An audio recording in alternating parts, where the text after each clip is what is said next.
Now then people, hope you're all doing good. Before we get into it, don't forget to smash a like, subscribe and comment below, and also follow us over on Instagram. So before we get started, I just want to say a couple of words about Mental Health Awareness Week. I've been there myself. I've had bad paranoia when it comes to work, and it scrambles your brain. And speaking helped me, speaking to people and just reassuring myself and people reassuring me that I am doing my job right. And it is hard. It's not just about work, it's personal life and stuff. It is hard. So do go out, seek help, speak to people. Best thing you can do is speak. So if you ever need someone to speak to, come to myself, drop in my DMs. You can chew my ear off all day long. Or go see the guys over at Mind, really good charity. So yeah, go check it out, and yeah, like usual, let's get into it.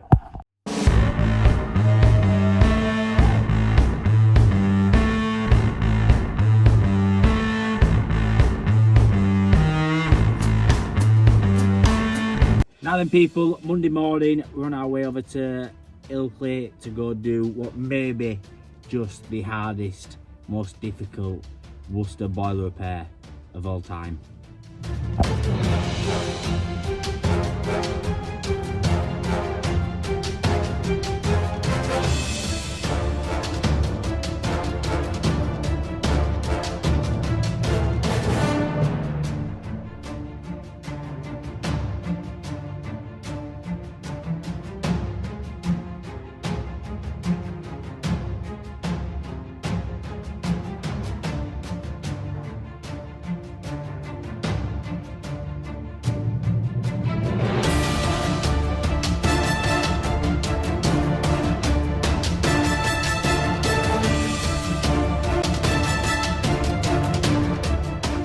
So we've actually got another repair to do on this boiler. The old Green Star with the sight glass on the electrodes. So we'll say we can't have that anymore because they do crack and they do blow and could potentially melt the inside of the case. First of all, you can turn your power off and pull your leads off the electrodes.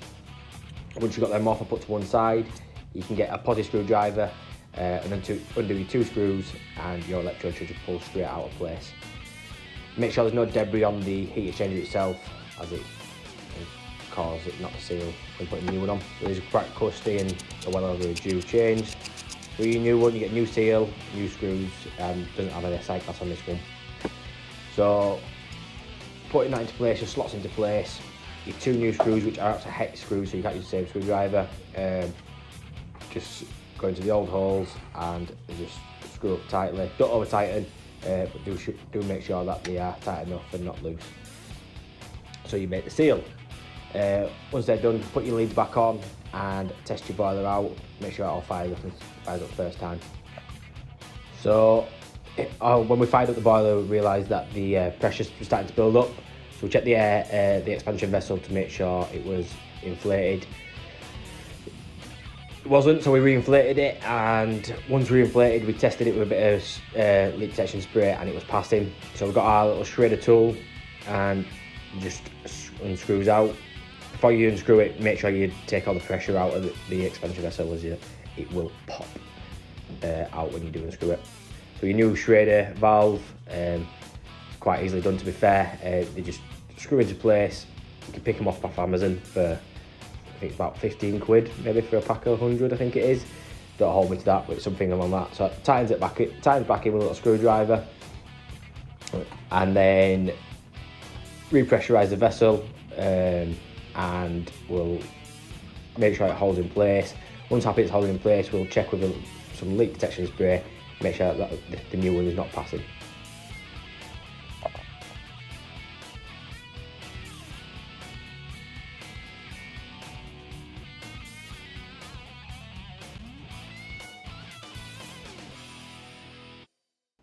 Right, so we've got a full bathroom refurb to do here. So we're going to be ripping the old bath out, a new pee bath going in. We've then got the basin and ped coming out and toilet coming out, light for light going back in there. Ceiling's coming down, all tiles are coming off, and old shower out, new shower back in, new electrics, and these stud walls coming down as well. There's also a towel radiator to go there, high up above the bath. So let's crack on.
Right people, all tiles are off the walls.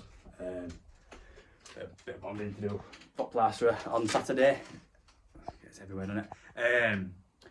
Yeah, I think this wall we're going to have to just rip all plaster off. It's a bit nuts in there. I have to overboard and skim it over. But yeah, it's a small bathroom, you can see, a bit of a nightmare.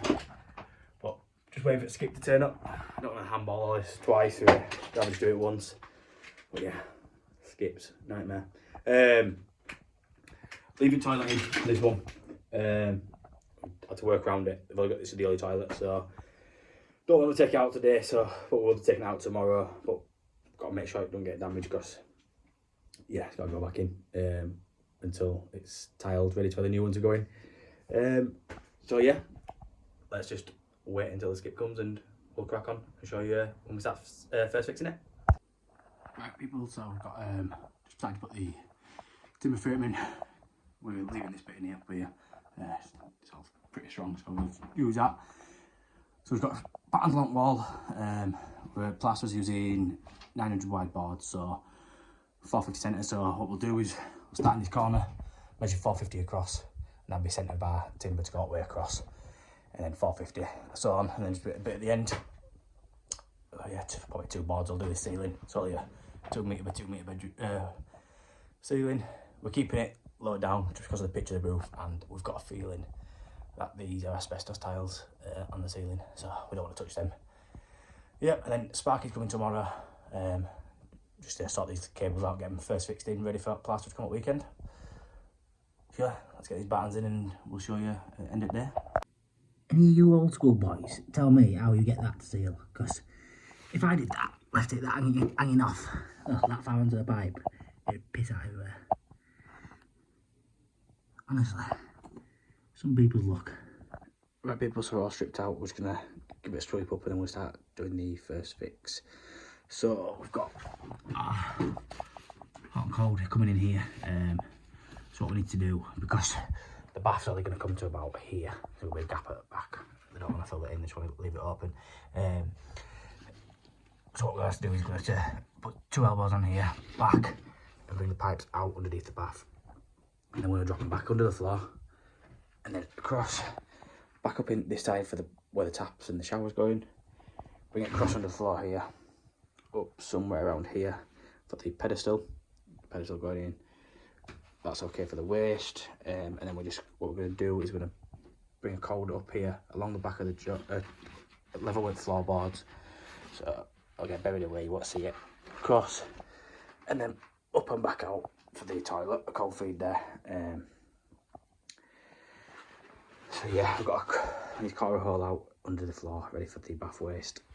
And lastly, there's no heating in here, but they want a towel rail up on the wall up here. So what we're going to have to do is get into this radiator here, take this carpet up, drag the pipes under the floor, chase them into the wall here, and out, so you won't see any pipe work. Pretty smart. And then we've got a bar shower mixer going in there, and then come out. Got a pretty low ceiling here, so we need to get the shower as high as we can. So yeah, let's crack on.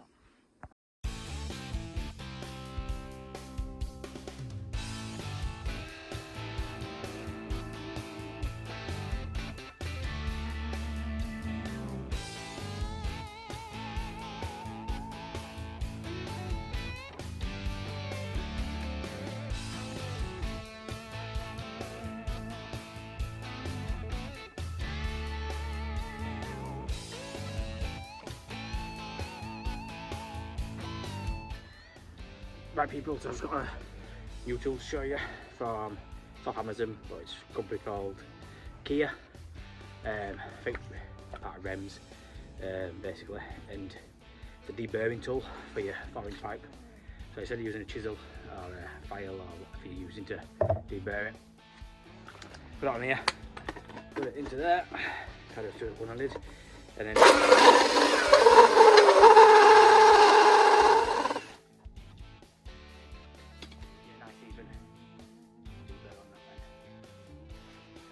saves you some time. Put a link in the description below and hope that helps you out.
Repical Friday afternoon.